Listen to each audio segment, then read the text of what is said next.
Hi, I'm Peter J. Ray. Welcome. Today's topic is my 20 years in the Philippines. I lived in the Philippines from 1991 to 2013. So that's a 22-year period. And then during that time, I spent a year on Guam and then another year, most of that in the U.S., in Ohio. So anyway, the Philippines is a country in Southeast Asia. It's an archipelago, a group of islands. It's east of Vietnam, by the South China Sea, southeast of China, and it's a group of islands. I lived on Luzon Island, which is the largest island, I believe, the most populated. And then there's a big island in the south, Mindanao, and then the Visayan Islands are in the middle, which are smaller, but still pretty big islands. Luzon is one of the biggest islands in the world. And anyway, I lived in Metro Manila. I was a high school history teacher, and I was teaching in Switzerland, actually, and I had pen pals around the world, including one in the Philippines, Alice Garcia.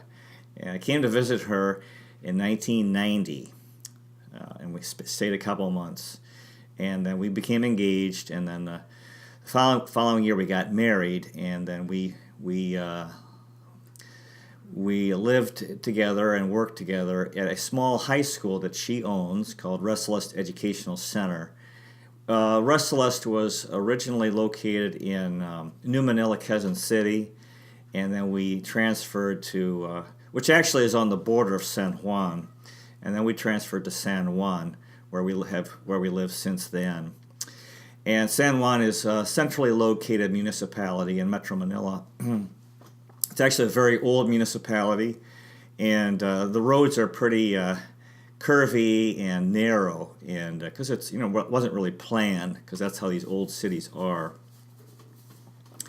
So when I first came to the Philippines, that first 2 months I was really overwhelmed. Now I want to say right now that being in the Philippines among Filipinos for so long did me a lot of good.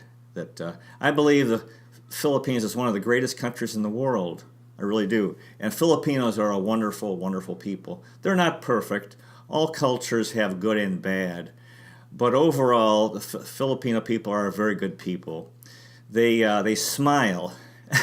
And in our church, we're taught that we should be smile millionaires. That how important it is to smile. And Filipinos do this naturally. It's a part of their culture. They smile. And they're very patient. They're very patient people, and I think that's such an important quality, patience, and it's underrated, very powerful, because if you want to achieve things, you have to be patient. Things take time, and they have that patience. They're also very accepting. That in life, this is part of life. We do what we can, but there are things in life that we have to accept, and if we don't accept them, we become frustrated and angry. And Filipinos are very good at that, accepting things that they don't like, but they have to and make the best of it. They're an enduring people. They endure. They're hardworking. They're very spiritual people. Very spiritual. I think Filipinos are the best Catholics in the world. When the Pope comes to the Philippines, we saw Pope John Paul II, and then Pope, I believe the current Pope came. Boy, the reception is so amazing. Because they're so enthusiastic in. So the churches are really filled with people going to Mass. They're very prayerful people, very good people. So I feel like they did me a lot of good. It was very good for me, and I have many, many friends there in the Philippines, and who are very deeply embedded in my heart. My wife Alice is a wonderful person. She's a Filipina, and she's a very good person. That's what's important. She's very kind and patient and hardworking and determined. Very good person. So the United States ruled the Philippines for 44 years, and I believe there's a strong relationship between Americans and Filipinos that goes back to 1898 when the United States invaded. And Filipinos were disappointed because they had started a war of independence against Spain. Philippines was a colony of Spain for 333 years. And they probably, they were sort of at it was a stalemate, but they could have become independent, and but instead they became an American colony because they were conquered by the U.S. But I think that the American conquest led to something very good, a very strong relationship between Americans and Filipinos. Americans, the U.S. built infrastructure, roads, schools, developed a school system, hospitals, and they taught Filipinos the mechanics of democracy, which aren't simple. And see, Americans are people that like to solve problems, get things done, strong-willed, and good people. And they brought that to the Philippines. Filipinos, like I said, are very patient, and they smile. They're very kind. And I feel the U.S. has had a strong positive effect on the Philippines, and you can see in the culture there's a strong American influence. Filipinos love basketball. I think they love the NBA more than Americans. It's their national sport, love basketball, and love American music, American movies, and generally speaking, they're an English-speaking country. That's why they go all over the world. They speak English, and that was part of a result of being an American territory. Now you have Filipinos all over the world, and having a very positive effect on the world, especially in the Middle East. There's several million Filipinos working in the Middle East, in that very, very troubled region where there's so much conflict and hatred. And Filipinos in the Middle East bring a very positive spirit. This kindness and this joy and patience and humility, wonderful spirit, and I think they have a positive effect on the Middle East and around the world. And I believe they have a very strong positive effect on the United States. There are millions of Filipinos in the U.S. And when you're sick in the hospital, what you need medical care. You need things done medically, but you also need someone who cares about you. And these nurses who come here, they have that. And sometimes some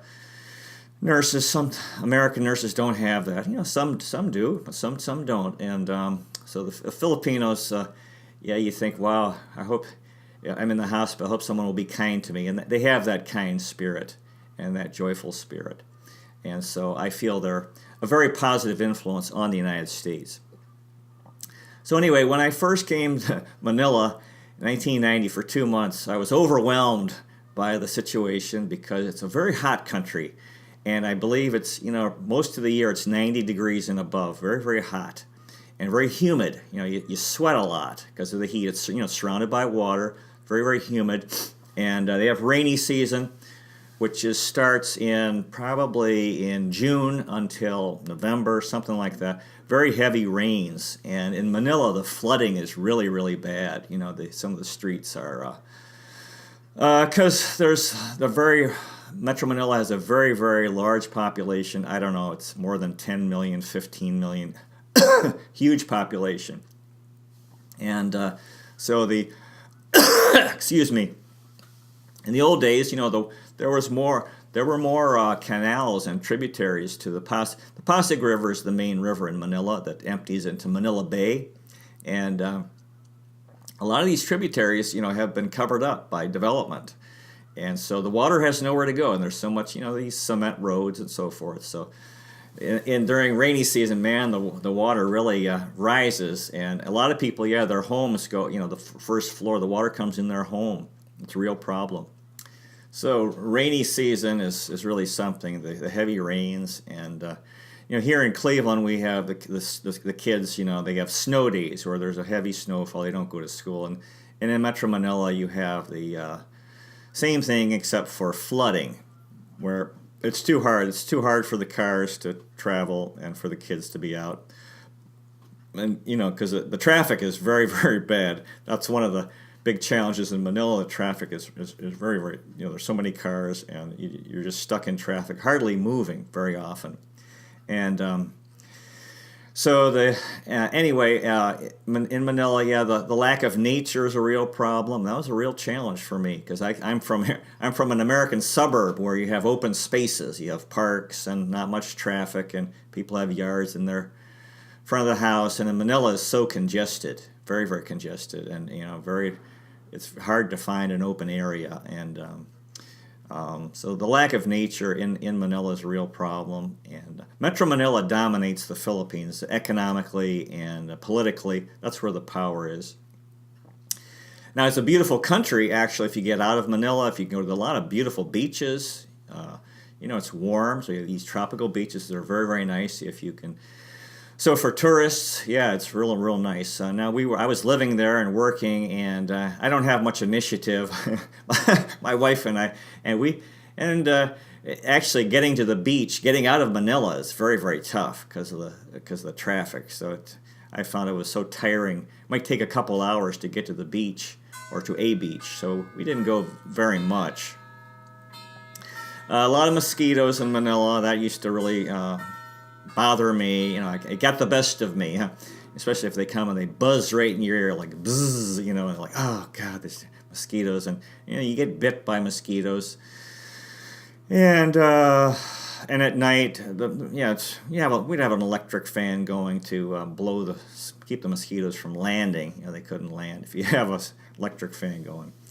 And so, yeah, I thought the first couple months, I was just visiting, and so I was like, oh my God, and I was able to get out. I did find some places where I could walk. I like to walk, and Manila's not very good for walking because. Some places you can find these private subdivisions, which are like a gate where it has a guard. They would let me in, and I'd walk the streets, which were pretty good. And otherwise, it's pretty tough walking in Metro Manila because you have the traffic. The streets might be narrow, and there's no sidewalk, and so you don't have much room to walk. So that first visit was like, oh wow, I was overwhelmed, and the poverty is really. There's so much poverty, and it's really heartbreaking. So many beggars, and the slums are really tough. The way people are living, they call them squatter settlements, and a lot of people really packed together, very, very congested conditions, and where you might have a fire, and then their homes are all burned down, and then the flooding. That must be very tough. Some of the places people are living is lower lying, lower elevations, so you get flooding. They have to get out. Their homes are underwater. Anyway, I moved to the Philippines in 1991 and we got married. Alice and I got married in August, and we started our lives together. And I was teaching in this school, Restless, and our home was on Madison Street in New Manila, and out on Madison Street there was a tricycle stand. These tricycles are a motorcycle with a sidecar. They're used for transportation away from bus routes or these jeepney routes, and there was a whole line of these guys outside, and they're pretty noisy. I didn't really like that. The noise is tough in Manila, and the air pollution. Another thing, the air pollution and the noise. It's real noisy with trucks and different vehicles and construction. A lot of construction going on, and these tricycles are pretty noisy.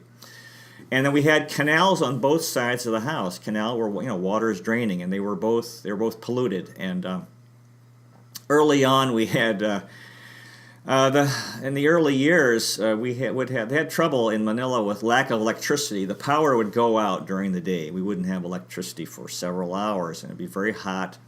No electricity, no electric fan, no air conditioning. We use air conditioning in the schools. In our classrooms, air conditioning's been a big help in these hot countries. Big help, because see the heat itself really kind of saps your energy. So, but then when they call them brownouts, when the electricity goes out, that would be tough because the classrooms would be kind of dark and hot, and then these canals were polluted, and then the stench of the canal would come in through the windows. And across the street from us, there was a poor neighborhood, I think a squatter settlement. And I remember during the rainy season, there'd be flooding. Some of the people had a pig, and I remember pig was squealing. I think it was, because the water was coming up, up toward its mouth. And so, the first year I found it real tough. I had trouble. Culturally, see, the thing is, it's good to leave your country. You don't know how much of our thinking. We don't know how much our thinking is affected by culture, and culture is the people of your native country or of your town. your family and so forth. And then if you go to another country, you live with a people who think differently, because cultures are different. Cultures are not all the same. And so I was away from American culture. Culture kind of strengthens people, it sustains them, but also can lead people. You can do many times we do the wrong thing because of culture. And we don't really think of, we don't realize we're wrong when we're a part of a group, many people doing the same thing. So anyway, in the Philippines, I was away from my culture, and so that was, I felt kind of lonely, and I wasn't part of the Philippines really. Filipinos are a good people, but they're kind of shy, I would say, and I have a tendency to be shy myself, so I had trouble making friends early on. I read a lot of books. I taught in our school, and I was busy teaching, and but I had trouble because of cultural.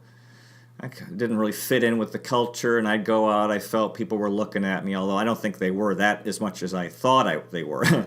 And I had one American friend. It was an elderly priest that I would see, Father Stan Plutz, and that was nice. He was a very kind man. But otherwise, I was living with Filipinos, all those years, and it was fine. And it got better as time passed. The first year was the toughest. Now, we lived with my wife's parents. They were elderly. She was taking care of them. Her mother had a stroke. She wasn't doing very well. Very nice lady, very peaceful. Her father still went out to an office, but he was older. And then she had a sister actually who had cancer, who started the school, Rose, and she was there when I first came, and Alice was taking care of her. And then she actually died when I visited before we got married. I visited in Easter. I actually came back at Christmas in '91. Had Christmas actually Philippine Christmas is really tremendous. The Christmas spirit is very, very strong Christmas spirit, and there's so much poverty, and so at Christmas, the people who have give to the have-nots. So the poor, there's an expectation among the poor that it's nice. They get 13 months pay. They get an extra, kind of hard on employers. You have to pay in December double, but there's people give to the poor, and it's a real nice spirit. It starts September 1. They call them the Burr months, the longest Christmas season in the world in the Philippines.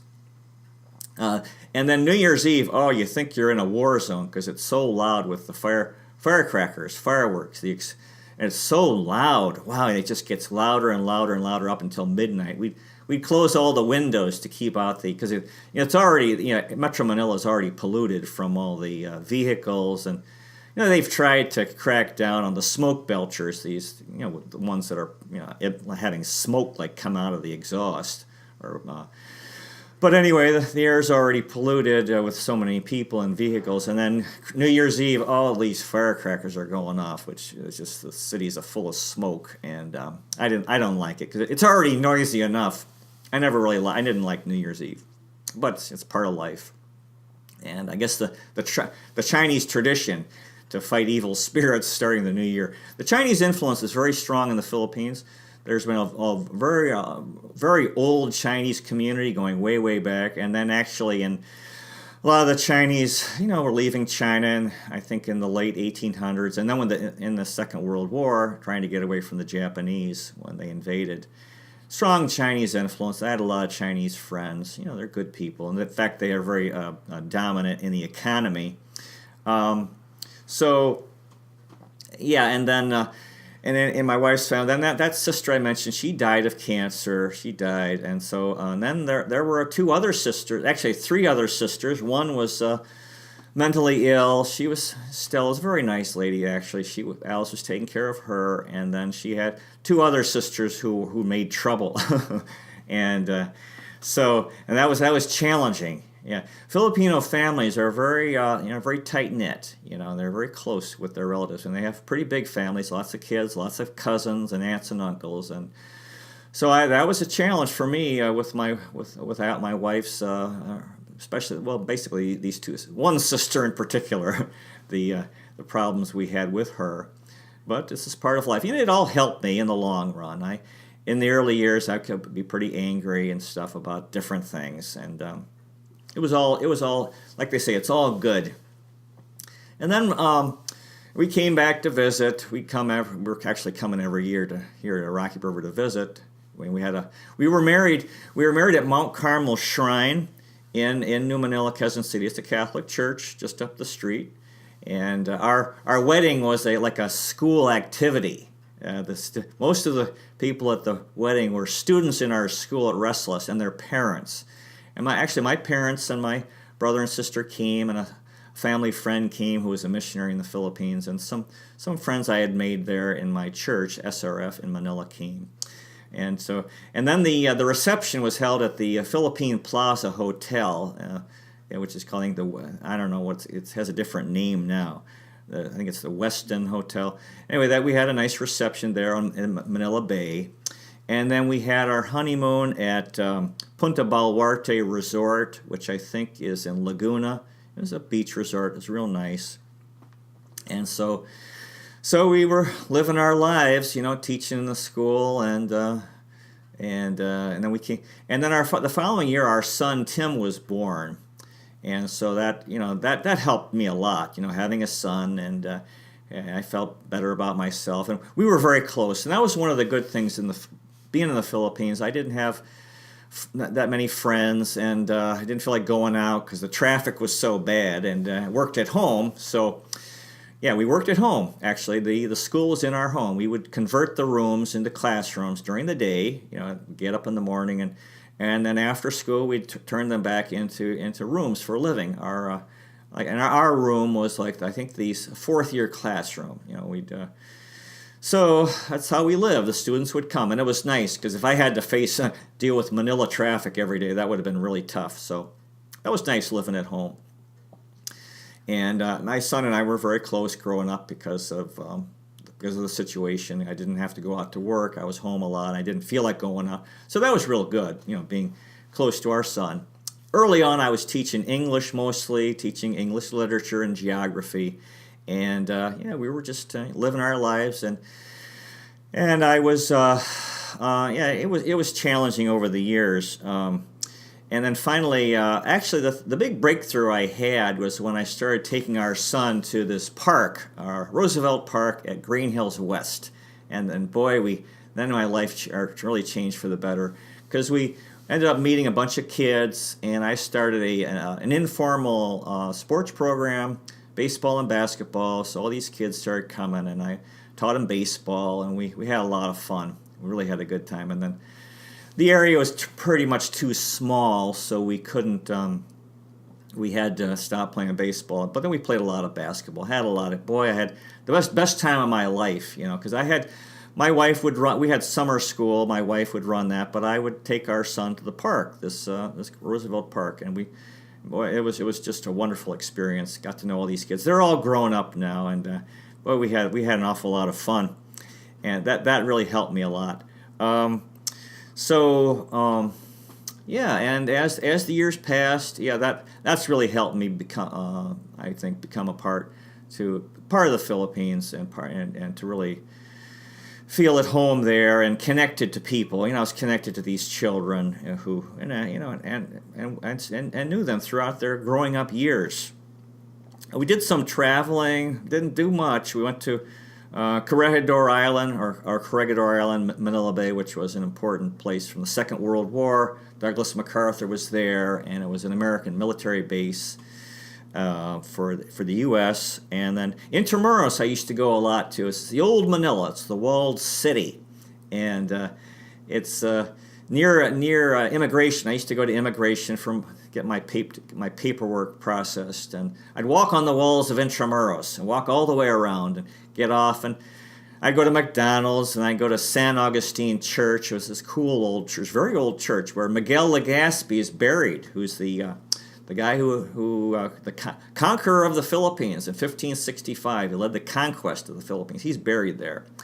And then you walk all the way around on the wall, this wall of Intramuros, and then to Fort Santiago, where Jose Rizal, the national hero, was incarcerated before he was executed, I believe in 1896, in this famous Spanish fort that actually a lot of Americans and Filipinos died under the Japanese. We went to Subic Bay, as a field trip, and it was a former American naval base, and then they have a nice beach there. Kind of a long drive. We went to Enchanted Kingdom. That's a wonderful theme park, not too far away. I think it's in Binyan Laguna, and really enjoyed that. They have these different historical or geographical themes, like there's an outer space area, there's like a tropical rainforest area, there's old Brooklyn, U.S., New York, and I really like Enchanted Kingdom. Wonderful theme park. Splash Island is this water park, and there's a circular river you can float around in, and it's real fun. They have slides and like an artificial beach. We went to this Munting Buhangin beach. I think that's in, I don't know, Batangas, one of the nearby provinces. And a real nice beach. We went to Baguio up north. We arrived during a typhoon. Typhoon is like a storm, a rainstorm, very high winds, a lot of rain, and heavy winds. It can be dangerous because of the stuff blowing around. Or one year during a typhoon, I thought the roof was going to blow off because of it was such a strong winds. We arrived in a typhoon and had trouble getting transportation to where we were going. We stayed at a convent, and then coming back, you have to take this mountain road, and there was only one-way traffic, and they weren't allowing big buses, so we had to get on a jeepney, and it took us maybe 6 or 8 hours to get off the mountain just sitting on a jeepney. These jeeps are these vehicles. They're I'm not crazy about them because the seat is kind of low to the floor, and they really pack them full of people, used for transportation. When I first came to the Philippines, Cory Aquino was the president. She had been the woman who was part of this people power movement that helped end the Ferdinand Marcos dictatorship in 1986. And by the time, she was internationally famous. But by the time I came, people were disillusioned. Things take time in politics, and she was near the end of her 6-year term of office. And then I was there when Fidel Ramos was her successor, elected in 1992, and he seemed to do pretty well. He was respected by the business community, and he was pretty stable. And in 1998, Joseph Estrada was elected, and he was real popular with the poor. He had been a movie star and played these action heroes.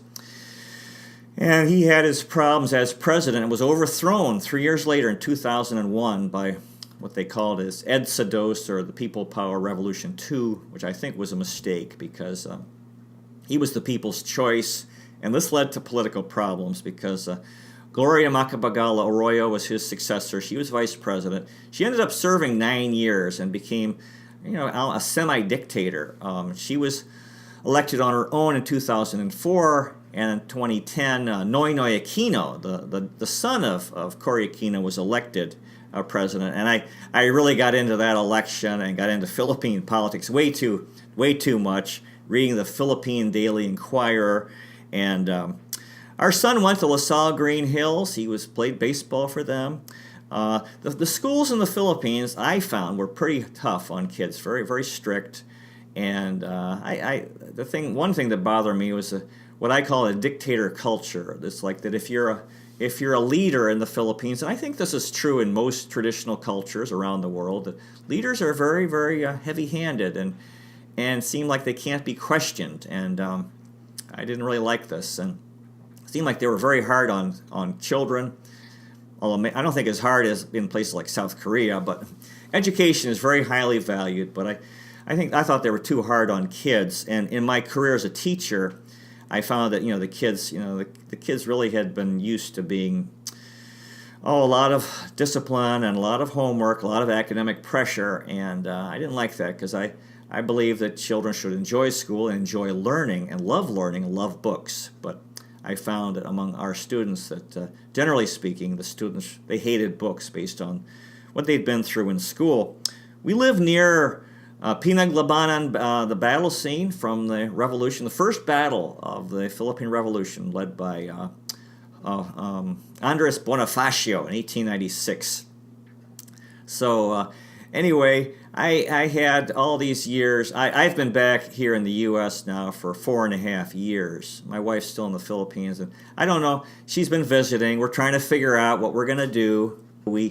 Over the years, since we got married, we were trying to decide, or we would debate where we should live in the U.S. or the Philippines. And I came back to take care of my mother, and I haven't been able to find a teaching job here yet, but. And my wife's been visiting, so I might go back to the Philippines. I'm not sure yet, but I do know that I have no regrets that I went. I recommend anyone who is interested in visiting the Philippines or is considering living there. I'd say, sure, great idea, because they're a good people. Filipinos are a good people. You can go to a PBA basketball game, Philippine Basketball Association, and actually, I know when these NBA players come to the Philippines, they're received very well. I was treated very well in the Philippines. The one challenge I ended up having when I took our son to Roosevelt Park, I would walk on Wilson Street from our home to the park, or to Green Hills West and to the park. And there were a lot of beggars there, a lot of poor people, and guys parking cars and security guards. And I eventually became friends with these children who were beggars, and talk with them, and I started giving them small amounts of money, and then I would give them packages of peanuts, and then sometimes I tried to give old clothes if I had them. And I used to give away Tagalog language books, novels, because I wanted to promote reading. But I find it tough. There were expectations on me from them, that I could help, and I found that kind of hard. But overall, I think, it was really good for me. It was a good experience. It helped. See, I think if you leave your country and go to another country, hopefully you can keep the good in your own culture and adopt the good in another culture, because every culture has its limitations. And I feel it was good for me to live in the Philippines, to learn how to smile and to be patient. And I think that's something that helped me a lot, and to accept things when things go wrong. I think that's important to do. And I hope I had a positive effect on the Philippines. All those kids that we played baseball and basketball with, boy, that was just the best time of my life. We had really a lot of fun. I used to bring baseball cards and give them away, and basketball cards. Really good kids. And like I said, they're all grown up now. And so I want to go back to the Philippines at least to visit, and actually probably to live, because we still have our school, Restless Educational Center, and I am interested in teaching there again, because you can live at home. And I haven't gotten a teaching job here. I tried. I couldn't get hired here in Cleveland. I don't know if I'm too old, or there are too many unemployed history teachers in the Cleveland area. So I think the Philippines is a wonderful country, and it's a wonderful friendship between Americans and Filipinos. And so anyway, thanks for watching. God bless you. God bless the Philippines, America, and the whole world. And I'll see you next time.